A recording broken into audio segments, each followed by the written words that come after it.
Con esas palabras, el 6 de agosto de 1920 inicia la radio en Argentina. Esa primera transmisión de lo que se llamaba Los Locos de la Azotea constituyó no solo el primer programa de radio en Argentina y Latinoamérica, sino que posiblemente fue el primer programa de radio en el mundo. Hay cierta discusión sobre el tema, pero quedémonos con eso. Argentina era vanguardia en la radio como medio masivo de comunicación. Pero antes de mandarnos de lleno, vamos a volver un poquito al contexto que nos habíamos quedado del video anterior.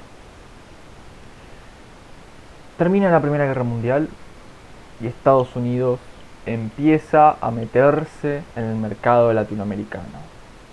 Inglaterra, Gran Bretaña, no cede sin pelear y entre medio aparece Argentina como un destino muy interesante de las manufacturas estadounidenses. ¿Qué manufacturas en particular? Los artículos de consumo. Estados Unidos, a diferencia de Gran Bretaña, no necesita de nuestras materias primas, necesita de nuestro mercado de manufactura, necesita que compremos productos de consumo, entre ellos artículos de radio. Ese es el contexto internacional. Contexto nacional, ya lo hemos visto. Primera presidencia de Irigoyen, 1920. Sin embargo, el programa que vamos a ver, que acabamos de escuchar, perdón, va a ser el puntapié inicial para lo que, bueno, el año siguiente sería el Radio Club Argentino, la primera experiencia organizada más allá de producciones radiales. El programa Los Locos de la Azotea duraría bastantes semanas más, pero bueno, una vez terminada la serie de conciertos en el Teatro Coliseo, que fue donde grabaron justamente esa primera transmisión de Parsifal, la ópera de Richard Wagner, el programa terminaría, pero ya la semilla ya estaría plantada y no tardaría en brotar. Para que nos demos una idea, en 1921 se funda el Radio Club Argentino.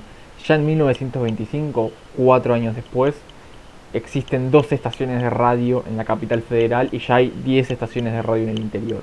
En solo 4 años. La explosión de la radio en Argentina es impresionante. Sobre todo porque muy rápidamente va a tener arraigo popular. Uno de los ejemplos más importantes va a ser este. Disculpen, acá está. ¿Quiénes son estos dos? Bueno, son Firpo y Dempsey. Por un lado el campeón argentino de boxeo y por el otro lado el campeón norteamericano de boxeo. ¿Quién está siendo echado del ring a trompadas? El campeón norteamericano. ¿Quién lo está quitando? ¿Quién lo está sacando del ring? El campeón argentino, el pampero Firpo. Esta pelea, que fue la primera en la historia del siglo XX en ser catalogada como la pelea del siglo, después vendrían otras mucho más famosas que le robarían ese título, fue transmitida en vivo por las radios argentinas. Es el primer granito de la transmisión radial a nivel deportivo en nuestro país. 2 años después ocurriría la primera transmisión de un partido de fútbol en nuestro país, en un partido entre Argentina y Uruguay. Ya la semilla de la radio y los deportes estaría plantada, y como sucedió en Gran Bretaña principalmente, los grandes diarios van a estar bastante molestos con el hecho de que la radio se apropie de varios de sus fuentes de ingreso, y no solo de su ingreso, sino también de su público, porque bueno, recordemos, ¿para qué comprar el diario del día siguiente si uno sabe quién ganó en el partido del domingo? O quién ganó la pelea de box. La radio fuerte, y hoy más allá todavía, en una sociedad con todavía altos niveles de bajos niveles de alfabetización, como lo era la Argentina en ese momento, la radio era un medio oral. Con solo escuchar uno podía entender, en ese sentido, tenía una llegada mucho más grande que los diarios. Otro elemento que rápidamente va a calar en el público son la música. La música que transmite, como en Estados Unidos, la música es música ligera. Operetas, algún vals, pero también va a haber mucho folclore y sobre todo muchísimo tango. Tango que de manera con ciertos paralelismos al jazz surge de los márgenes de las grandes urbes y se consolida como primero como una música popular y que después será tomada por las clases más pudientes. Pero en este contexto el tango es una música bailable y una música de lugares de dudosa moral. Y sin embargo era transmitido en las radios. ¿Por qué? Porque el modelo norteamericano va a ser muy influyente en la constitución del sistema de radiodifusión argentino. Entre otras razones porque justamente van a ser las grandes compañías norteamericanas de carácter oligopólico que van a instalar varias de sus fábricas para producir artículos de radiofonía en nuestro país. Recordemos que Argentina inicia un lento pero constante periodo de sustitución de importaciones luego del crack de Wall Street de 1929. Las empresas norteamericanas van a ser partícipes de este programa de sustitución de importaciones y van a instalar varias de sus filiales en nuestro país. Como mencionamos hace un ratito, a Estados Unidos no le interesaban nuestras materias primas, le interesaba que consumamos sus productos. Otro actor que interviene en este contexto son justamente los comerciantes de esas partes de radio. A diferencia de Gran Bretaña y Estados Unidos, Argentina no tenía una industria fuerte que fuera capaz de ponerse al hombro la producción de los elementos necesarios para construir artículos para construir radios y venderlas para su consumo. Dependía de las importaciones norteamericanas. Lo que sí tenían gran influencia eran quienes las importaban muchas veces cuando estas no se fabricaban acá. Ese es un dato de vital importancia. Sin embargo, hay que marcar una línea para guiarnos históricamente. El periodo que estamos tratando en este video va de 1920 a 1955. Y a su vez lo vamos a dividir en dos partes. Por un lado, el primer periodo de 1920 a 1930 es la primera etapa de la radio en nuestro país, que es donde se origina y donde se consolida como un medio popular. ¿Cuál es el quiebre que es entre 1928 y 1930? Bueno, que finalmente, como sucedió de manera similar a Estados Unidos, el caos en el éter es tan grande que es necesario que el gobierno intervenga. Por eso en 1918 el Poder Ejecutivo Nacional se encarga de, a través de un decreto, que las estaciones privadas de broadcasting, como así se las llamaba, se sometan a la jurisdicción y fiscalización única del Ministerio del Interior a través de su oficina de correos y telégrafos. Había reglamentaciones bastante escuetas en nuestro país desde el 20 a 28, pero ninguna había tenido el grado de alcance que tenía esta. La reglamentación del 28 el decreto del 28 recién se reglamenta un año después, en 1929. ¿Qué es lo que se establece aquí? Bueno, que el Estado sigue siendo el dueño de las frecuencias. Esto prácticamente se da de manera universal en la mayoría de los países.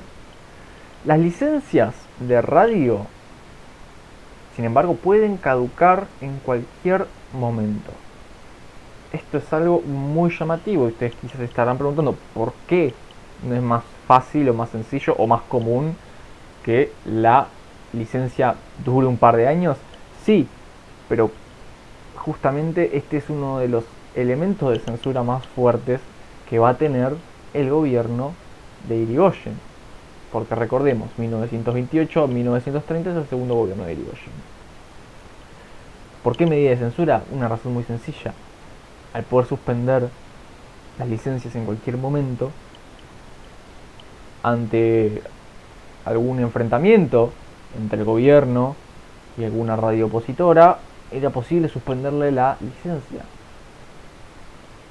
las censuras en la radio van a estar muy presentes incluso desde su inicio.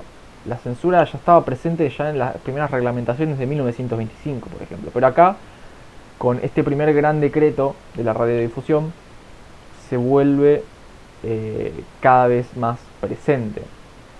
Por ejemplo, otra medida de censura establecía que las emisoras debían enviar el guión con la programación con 8 días de antelación a la oficina de correos para ser revisado. Sin embargo, no es todo censura. Un elemento positivo fue que este decreto establecía que las plantas transmisoras debían moverse fuera de la ciudad y trasladarse a descampados para evitar tanto caos en el éter. Esto igual después será sorteado por varias de ellas. Podríamos resumir que la intervención del Estado en la consolidación de la radio en la primera década de su historia en Argentina se resume a que se dedicaba a adjudicar y quitar licencias y a mecanismos de censura. Sin embargo, esta década ya cierra, y este primer periodo cierra con este debate sobre qué modelo debe seguir nuestro país a la hora de adoptar una forma de radiodifusión. Recordemos que ya en este momento estamos hablando de 1930. Por un lado, la BBC como empresa estatal ya ha aparecido en 1926 y por el otro lado la Radio Act de Estados Unidos fue sancionada en 1927, es decir, ya existen dos modelos de radiodifusión y esas dos formas de entender a la radiodifusión van a colisionar en nuestro país, o mejor dicho, los intereses detrás de ellos van a colisionar a la hora de adoptar una forma de radiodifusión. Es muy importante, es muy interesante entender o quizás reflexionar sobre que todo este debate se dio en círculos propios de las clases dirigentes y de las élites económicas de nuestro país. Nuestro país, en ese momento, el debate sobre la radiodifusión, como sucedió en Estados Unidos y Gran Bretaña, estaba por fuera del debate público. Era algo de lo que se encargaban de reflexionar y de administrar las élites y las clases políticas. Ya estamos en 1930, el golpe irigoyen ocurrió, la década infame comienza y el desprecio hacia las formas democráticas va a ser muy, muy palpable. Por lo tanto, estos debates van a darse en el seno, en el interior de estos mecanismos de gobierno que caracterizaron a la década infame, que ya hemos visto en la clase dedicada a eso en la prensa. Por ejemplo, el diario La Prensa fue un fuerte opositor a que la radio tuviera publicidad. También un fuerte crítico a los contenidos que tenía la radio de ese periodo. No solo los deportes, sino, vamos a ver este ejemplo, del radioteatro. Y en su momento también de la música del tango, del folclore. Pero el radioteatro, como vemos en esta imagen, rápidamente y como sucedió en Estados Unidos, se vuelve, y en Gran Bretaña también con sus matices de mayor pretensión cultural, también adquiere mucha popularidad en nuestro país. ¿Quién está en esta imagen transmitiendo para radio, si no me falla, El Machete? Para Radio Belgrano está transmitiendo. Bueno, una joven Eva Duarte, todavía no, de Perón. Como recordarán o como sabrán, Eva Duarte inicia su carrera de actriz en radioteatro y de hecho es donde adquirió mayor popularidad. Acá la vemos interpretando una pieza junto con su compañero para un radioteatro de Radio Belgrano, una de las cadenas de radio más importantes del país en ese momento, pero ya nos explayaremos sobre las cadenas de radio. El periodo de 1930 a 1941 es el periodo en donde la puja entre estos modelos, el británico y el norteamericano, alcanza sus niveles más altos. Como mencionamos, la radio es un medio fuertemente arraigado en lo popular y el proceso de industrialización sustitución de importaciones favorece increíblemente tanto a los capitales norteamericanos como a los comerciantes argentinos. Por lo tanto, ya la balanza cuando inicia este debate está fuertemente inclinada hacia el lado norteamericano. Por otro lado, las élites económicas de nuestro país, estamos hablando de la oligarquía, por decir, por apelar a ese concepto tan, hasta incluso diría mancillado en la historia argentina, eh, tienen una afinidad ideológica mucho más cercana a Gran Bretaña y por lo tanto el modelo de las BBC les parece el correcto, además de esta mirada fuertemente paternalista y rozando lo demagógica de la oligarquía nacional. Por lo tanto el modelo de la BBC les parecía el más adecuado. Había que educar al pueblo, a la gente. Tengamos en cuenta que esto tiene bastante aceptación si tenemos en cuenta que en esta época son los tiempos del fraude patriótico, como recordamos en la década infame. Era un fraude por el bien del país, porque la mayoría de la gente, la chusma, no sabe votar. Por lo tanto, les ahorramos la equivocación. Esa era la forma de muchos miembros de las clases dirigentes de concebir al pueblo. Por lo tanto, no sería extraño que el modelo de la BBC les pareciera el más indicado. Sin embargo, implementarlo en nuestro país para este contexto era bastante difícil. Como mencionamos, tanto capitales norteamericanos con sus manufacturas y tanto los comerciantes argentinos ya estaban bastante más que cómodos con este modelo que ya tenía 10 años, casi 10 años de existencia en nuestro país. Por lo tanto, habría que en caso de cambiar de modelo, habría que deshacer las propias bases de la radio en nuestro país. Porque, por ejemplo, y volviendo al caso de Los Locos de la Azotea, fue una iniciativa individual propia de profesionales liberales, como era Enrique Susini, que fue el líder de Los Locos de la Azotea, y que incluso él tenía una pretensión más cercana a la de la BBC. Si vamos al caso, la primera transmisión en nuestro país fue de Parsifal, una ópera de Richard Wagner. No transmitieron cualquier cosa. Ya desde el inicio, la tensión entre un modelo más masivo y financiado por la publicidad, pero también más cercano a los gustos populares, se contrasta con un modelo de financiación por cánones y modelo de alta cultura más cercano a las clases oligárquicas que también estaban en el poder. Había una lucha de intereses muy fuerte ahí.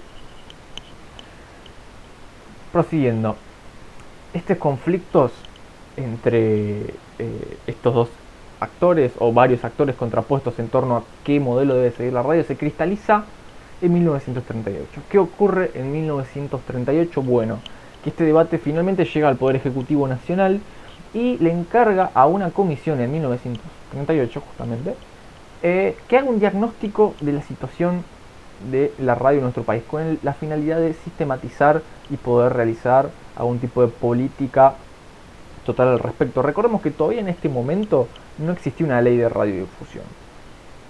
Habían decretos, como el del año 28, que establecían quién debía encargarse de otorgar y quitar licencias y a quién debían rendirse cuenta en caso de censura, pero no mucho más que eso.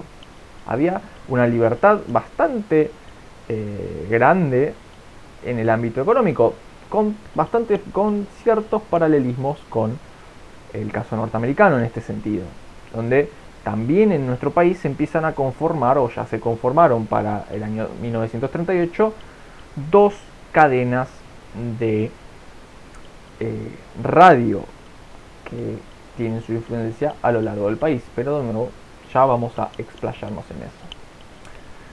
Bien, ¿qué conclusiones saca esta comisión? Que valga la pena mencionar, estaba mucho más influenciada por la mirada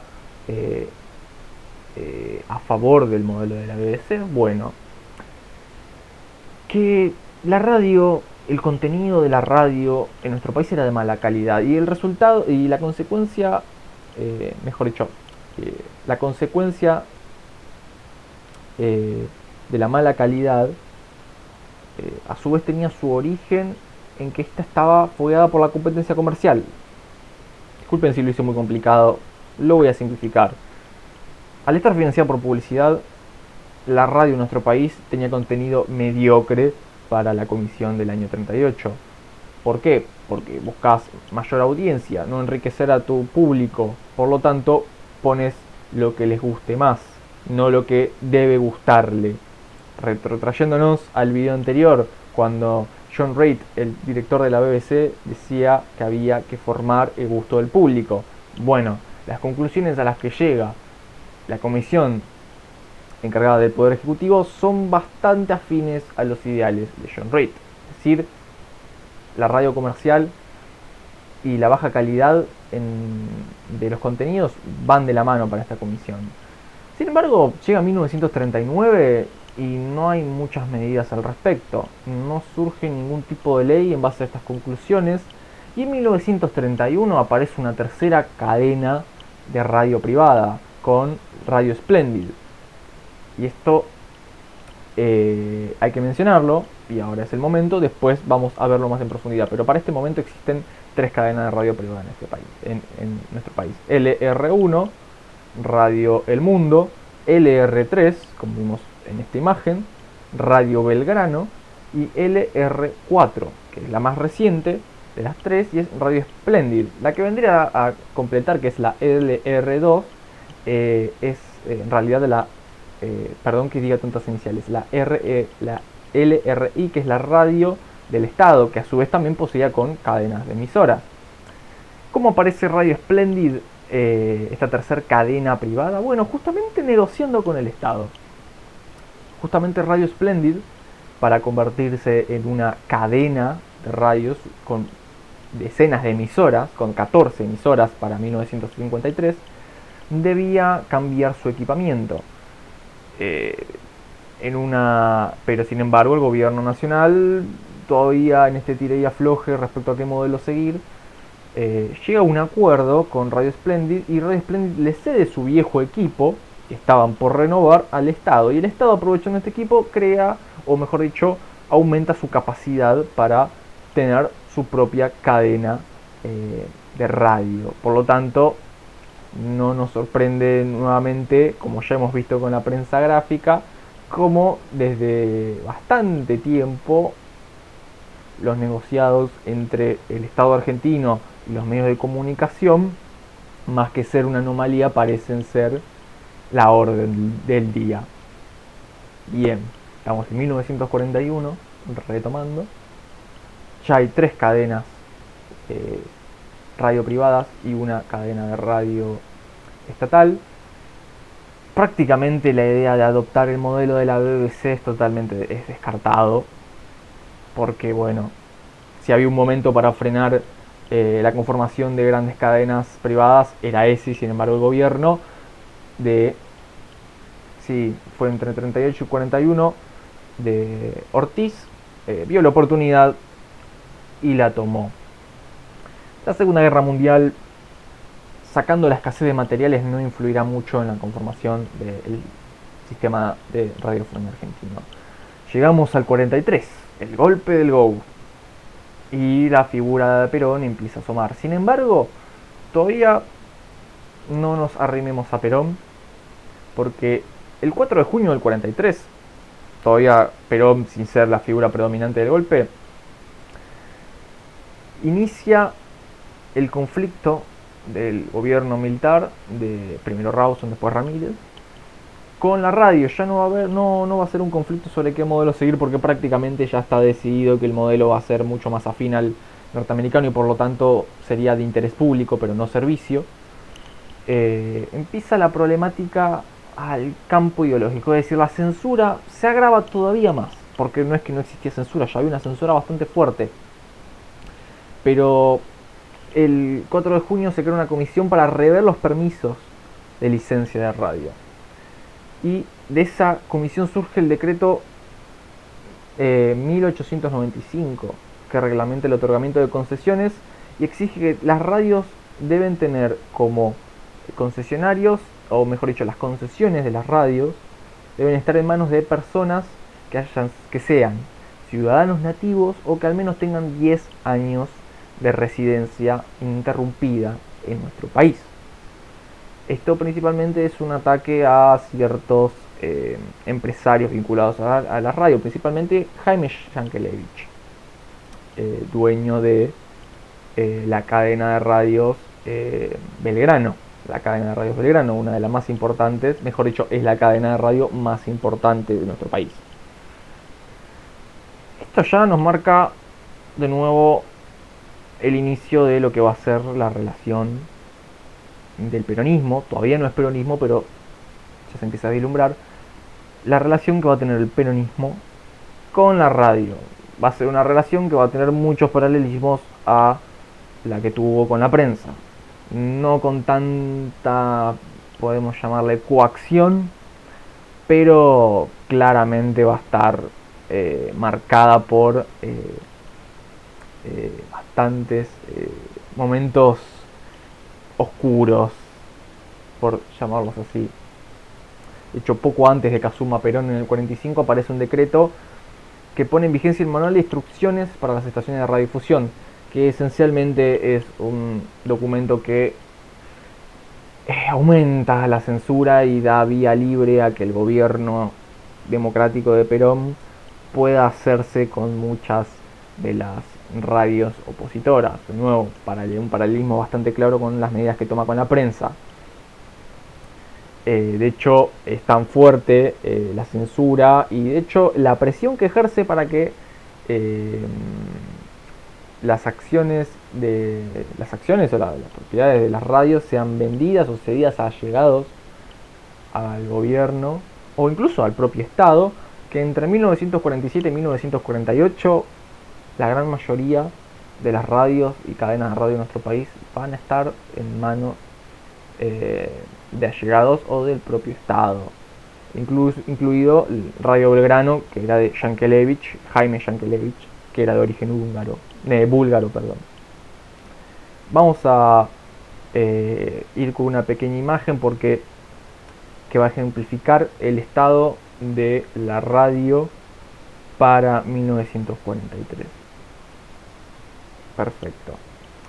¿Por qué, antes que se pregunten, profe, usted estaba diciendo que la mayoría pasaron a manos del Estado o allegados? Sí, pero el modelo de radiodifusión que tenía en mente Perón para 1953 no implicaba que las radios hayan pasado bajo propiedad del Estado necesariamente de forma permanente. Es decir, en la mayoría de los casos las radios pasaban a estar bajo la órbita del gobierno, pero sin embargo mantenían el esquema de una radio privada, es decir, seguían siendo financiadas por publicidad y la mayoría de sus directivos seguían en los mismos puestos, solamente estaban alineados al gobierno. Digo solamente, pero de hecho la censura seguía siendo fuertísima. Como vemos en esta imagen para el 53, el mapa de los medios radiofónicos está bastante, no diría repartido, diría todo lo contrario, está bastante oligopolizado, porque no es un monopolio. Como vemos, hay tres actores importantes: Radio El Mundo con el casi 32% de las cadenas de radio, está Radio Belgrano con el 34,7%. Recordemos, Radio Belgrano pertenece a Jaime Yankelevich, que como veremos en la clase de televisión va a tener un papel fundamental en la llegada de la televisión argentina. Y tenemos a Radio Splendid, que era la más nueva de las tres cadenas de radio privadas, con el 20,2%. Y el restante del 13,3% pertenece a radios independientes de la capital federal en su mayoría. Las radios, la cadena de radio estatal no forma parte de este gráfico de torta. ¿Por qué dice 1953 el gráfico y no antes sino después? Porque en 1953 tiene lugar la sanción de la ley 14.241 de radiodifusión. Es la primera ley de radiodifusión que en el país y que fue votada, y esto no es dato menor, de manera democrática, cosa que no venía sucediendo incluso en los propios gobiernos democráticos de Irigoyen y Alvear. En el caso de Irigoyen, el decreto de radiodifusión fue justamente un decreto. Esto fue una ley votada en el Congreso. ¿Qué elementos importantes tiene este artículo? Bueno, justamente que las radios que estaban en manos del Estado por coacción, en muchos casos, vuelven a estar en manos privadas a través de una licitación. ¿Cuál era el objetivo? Que bueno, justamente las radios vuelvan a estar en manos privadas y esta vez estén en manos privadas afines a los intereses del peronismo, pero que en la práctica siguen siendo medios privados. Es una ley relativamente breve, tiene 26 artículos, es fuertemente privatista, como hemos mencionado, no es un servicio público como concibe la radiodifusión, porque si fuera un servicio público tendría que pertenecer al Estado, como en el caso de la BBC, por lo tanto es un servicio de interés público.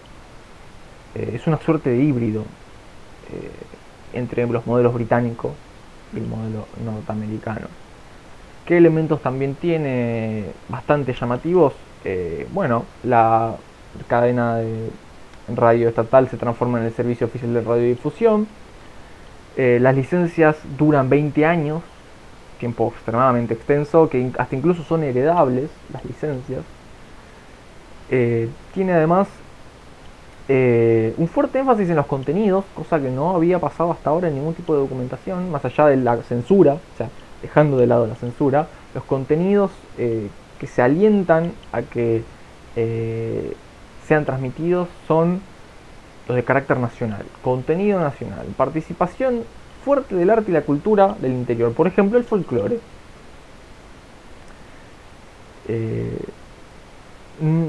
Teniendo en cuenta la relación que tuvo el peronismo, este primer peronismo con la prensa, la relación que tuvo el peronismo con la radio parece ser una relación por momentos bastante más amena, es decir, sí hubo una apropiación, pero no hubo una expropiación en teoría definitiva como ocurrió con el diario de la prensa. Hubo un, digámosle, usando un eufemismo, un reperfilamiento de intereses, pero que a la larga había una reprivatización a fin de cuentas del sistema radiofónico. Sin embargo, la ley se va a reglamentar en 1954 y se pondrá en vigencia en 1954. Pero bueno, como hemos visto también en las clases de prensa gráfica, el año 1955 cierra con el derrocamiento de Perón y claramente la Revolución Libertadora va a anular y posteriormente reformará esta primera ley de radiodifusión y por lo tanto va a anular las licencias, pero bueno, no nos metamos ahí y cerremos por el momento la clase de hoy.